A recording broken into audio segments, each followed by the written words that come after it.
In the writings of the ancient Hebrew prophet Zechariah, we are warned of strange-looking flying craft appearing in the last days. Then the angel that talked with me went forth and said unto me, Lift up now thine eyes, and see what is this that goeth forth. And I said, What is it? And he said, This is an ephah that goeth forth. He said moreover, This is their resemblance through all the earth. To get at the actual truth behind these ephah-shaped craft, we have to go all the way back to the days of Jared son of Mahalalel and father of Enoch.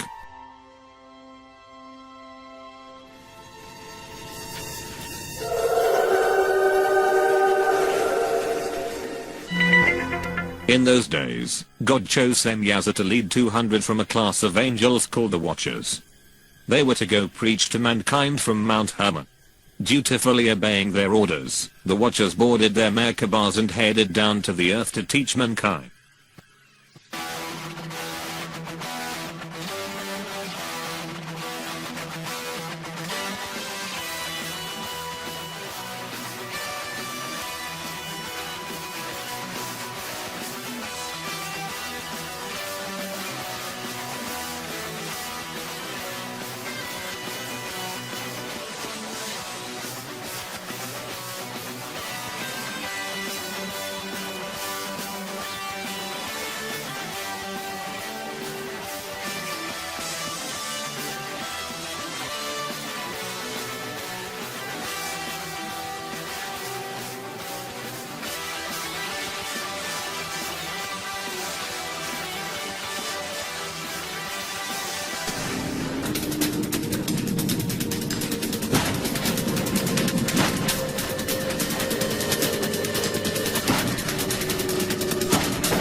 When the Watchers reached Mount Hermon, they saw that God had made the daughters of men very fair and beautiful. In fact, an insatiable lust for them rose up within every one of the Watchers. The Watchers decided to defile themselves with earthly women akin to how the dragon had contaminated the line of man earlier. They each chose one wife from amongst the children of men, in order to beget children of their own. The hybrid abominations resulting from these unholy unions walked halfway in the physical, and halfway in the spiritual realms. They were called the Nephilim by some, Titans, Jotna, Azurus, and the Anunnaki by others. Their heads were oblong-shaped, and had 24 fingers and toes. The Nephilim were of enormous size, towering over normal-sized humans as the giants from the myths of old. Some were extremely intelligent, while others were mere lumbering oafs. Due to their sheer size, the Nephilim were incredibly strong beyond imagining. Lifting, stacking, and even heaving boulders and monoliths were mere child's play to them. They built many gargantuan structures that today still baffle the greatest modern mind. These giants toyed with grown lions like human children do with kittens. They became renowned for their amazing feats of strength, and mankind was powerless to stop them, and their descendants from taking over the world as the evil kings of men. The Watchers taught their evil children many secrets of heaven like metallurgy, weaponry, warfare, psychology, politics, medicine, witchcraft, hermetic magic, deception, secrecy, ciphering, and tremendous technologies from weather manipulation to advanced communications and transportation. The fallen Watchers even taught the Nephilim how to make a physical version of their spiritual Merkabahs. These material anti-gravity vehicles were called vimanas. The vimanas, often symbolized by a winged disc, could travel in the fluids of water, air, and ether. Their propulsion systems were based on concepts like mercury plasma magnetic vortices, constructive implosion, and real force.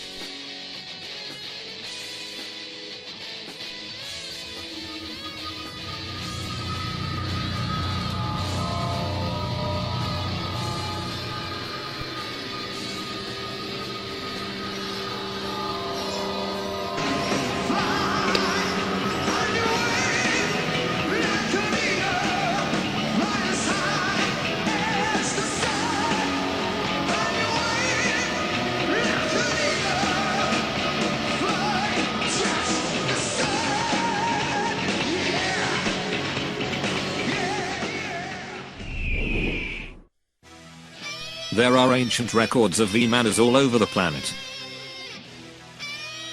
The best records are those of the keepers of the secrets in Tibet.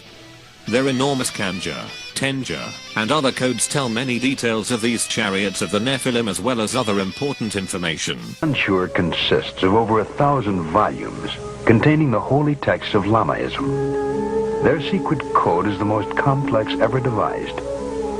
To date, only 1/100th of the Kanshur has been deciphered.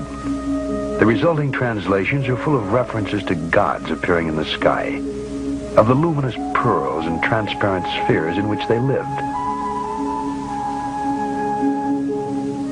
Mona Lisa, men have named you.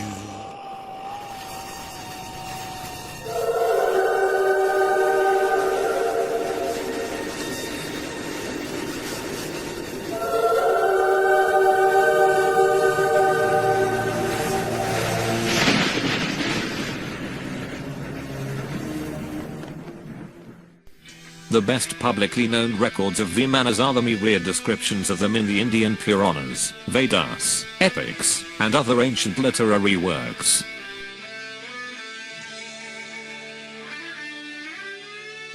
One work named the Vimanaka Shastra gives very detailed information on these ancient flying machines, from their propulsion systems to even how to make them.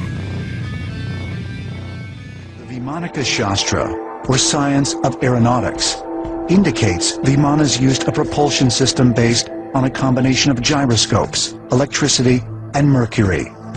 Is this possible? Mercury is an unusual element. Mercury is metal. It's also a liquid, and is a conductor of electricity. Now, there's unusual things you can do with mercury. You can put it into a closed gyroscopic device with mercury spinning around, and then you can electrify it. And studies have been done on this by NASA and by other scientists, and they find that you have levitation effects, anti-gravity kind of effects, and a spinning bright light is part of it too. This talks about mercury rotating and driving some sort of a powerful wind or a windmill effect.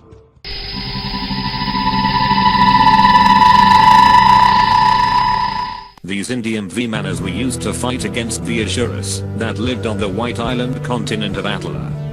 The inhabitants of Atala were much more technologically advanced because of the secrets revealed to them by their fathers, the Fallen Watchers.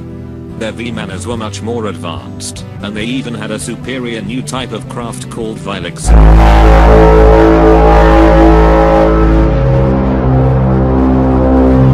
The Great War between the ancient Indians and the Asuras of Atala encompassed not only the entire Earth, but was said to even have spread as far as to the moon itself.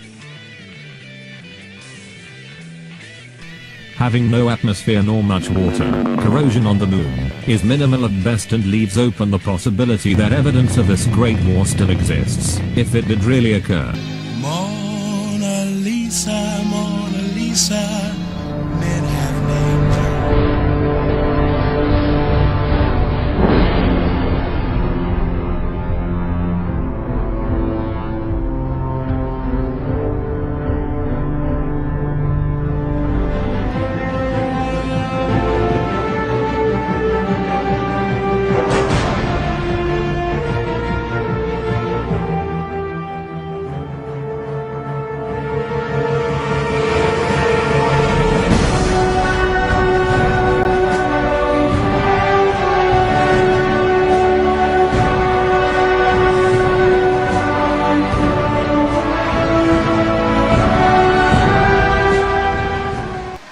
Attila would have succeeded in subjugating the world, if not a sudden rise in ocean water had not engulfed the White Island continent.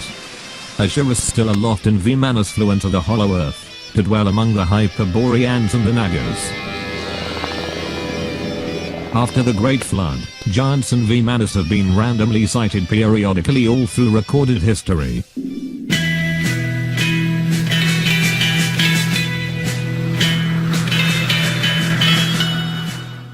vimanas were seen on 2 different occasions helping the young Alexander the Great with vitally important military campaigns. The first time seen coming out of the Jaxartes River when fighting against the Scythians, and the second time they were seen helping Alexander destroy the walls of ancient Tyre. His empire united both the exoteric and esoteric worlds.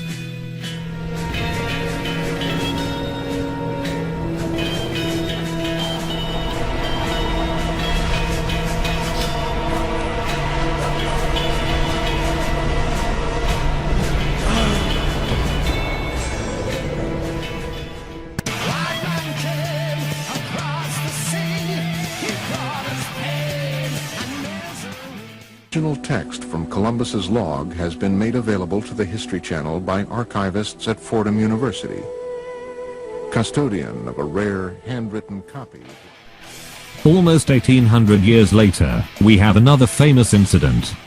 Right before reaching the Americas, Christopher Columbus recorded in his logbook that he and his crew spotted a vimana come up out of the ocean, hover for a time, and then fly away into the sky.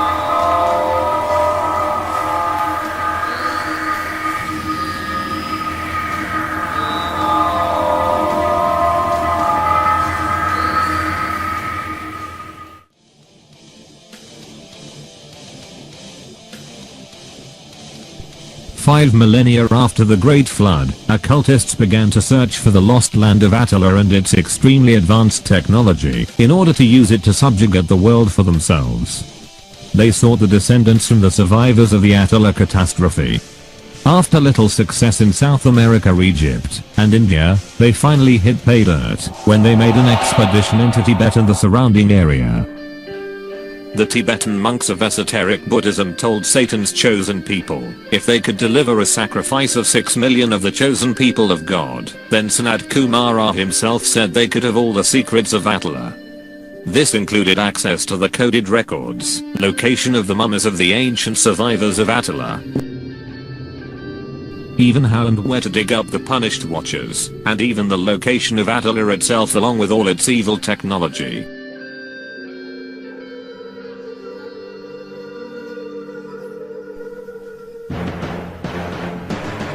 Attila was now called Antarctica.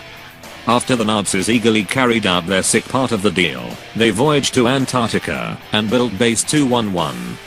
They found the flash-frozen technology of Attila below the ice, covered in ancient ruins. They also started the long process of finding and digging up the Watchers, to help them retro-engineer all the advanced technology being rediscovered.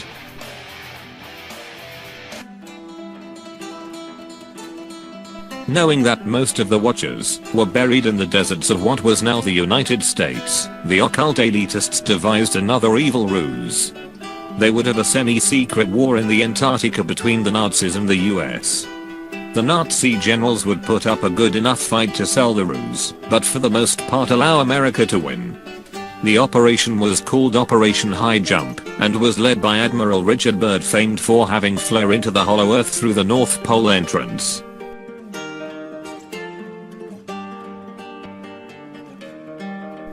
The enormous Task Force 68 fleet arrived in Antarctica in late December in 1946. Shortly after reaching the Nazi base in New Swabia, the first battle involving vimanas since antediluvian times commenced.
Americans took the confiscated technology and occult Nazi scientists back to the United States with them under the guise of Operation Paperclip and Odessa. There they could work together with the American occultists of NJ-12 as they created deep underground military bases referred to simply as DUMBs. From these they could more easily dig back up the fallen watchers. From these DUMBs like Area 51 and S4, they could work on the Antichrist's New World Order army, while incrementally releasing some of the technology to the public. Most of it would be suppressed, until they used it to create their New World Order, a super advanced, scientific, worldwide dictatorship. Here they could also develop modern vimanas and vilexi, plus work on holography, HARP, and other advanced technology found in the Antarctica. The Watchers could also create a new brood of Nephilim via the guise of alien abduction.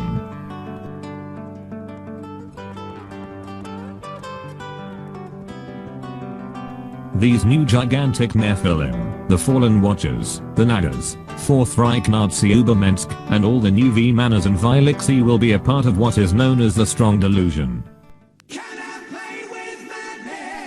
The Strong Delusion is basically a complex scenario of false flags involving supposed alien invasion and so-called disclosure. The good alien versus bad alien pretext will be employed for the maximum effect in trying to fool the conditioned masses. They want the final result of all this deception to be a one-world government, thus bringing in the evil 7-year New World Order.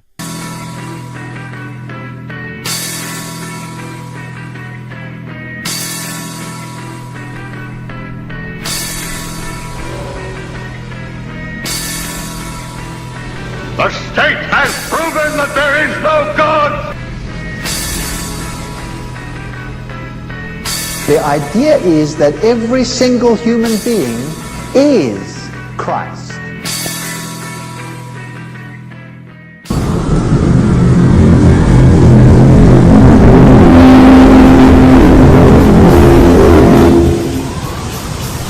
The fallen Archons will pretend to be the Galactic Federation of Light that has come to defeat the so-called Greys, Reptilians, and their minions known as the Illuminati.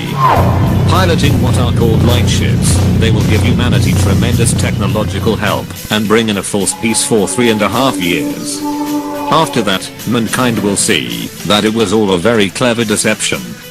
The fallen Archons will use their light ships along with the Antichrist's vimanas and vilexi to fight against God's Merkabahs in the final battle, foretold of in Revelation 12:7.